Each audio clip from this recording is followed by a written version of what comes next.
हांडीशाल महंगा माड़ पार्वण बेले परिबा दर आकाश छुआ होइथिबा जोगु चिंतार खाउठी। पुरी जिला अस्तरंग काकटपुर कोणार्क नयाहाट अंचल देखा मिली दर वृद्धिर प्रभाव। टमाटो किलो 70 टंका थिबा बेले बैगण 80 रु 100 टंका, झुड़ंग 130 टंका, पोटल 50 टंका, काकुड़ी 60 टंका रही। से भली अन्य परिबा दर मध्य 50 टंका उपरे रही। 500 टंका नेइकी गले मध्य बैग पुरुनी। तेरे दर वृद्धिर प्रभाव गरीब लोकों उपरे बेसी मात्रा रे पड़ुथिबा नै देखिबा मिली। परिबा दर सांगकु हु हु होई बढ़िबारे लागिछि राशन सामग्री दर। अत्यावश्यक सामग्री दर बढ़ुथिबा बेले अचानक परिबा दर वृद्धि साधारण लोकों मुंडबिंधार कारण पलटिछि।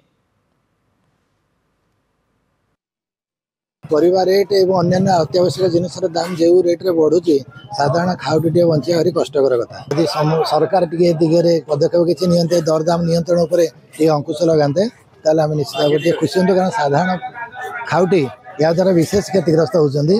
वर्तमान जो प्रकार दरदाम वृद्धि होती पनीपरिया रेट तो बाजार जो गैस रेट सब बढ़ी मध्यवित्त लोक बहुत कष्ट होगी। आगु पार्वण अच्छी बंधु बांधव समस्त आसवे कि बहुत बाधुची लोक परिवा किसी 70 टंका तले कहीं ना बैगण पोटल एगुड़ा सब 70 टंका पर रही तेणु बहुत कष्ट होगी लोक आज्ञा पनीपरिया रेट आज्ञा बहुत सांघातिक रेट उंचा रही। आज्ञा टमाटो अच्छी 80 टंका, पोटल अच्छी 70 टंका, बैगण 60 70, कलरा आज्ञा 70 80, जनी 50, कांकण 100, झुड़ुंग आज्ञा 200 यही टाइप रेट रोचे। आज्ञा कस्टमर को आज्ञा बिक्री करने आम बेपारी संगठन आज्ञा बहुत कष्ट होदेला लोक 250 300 सौदा कर।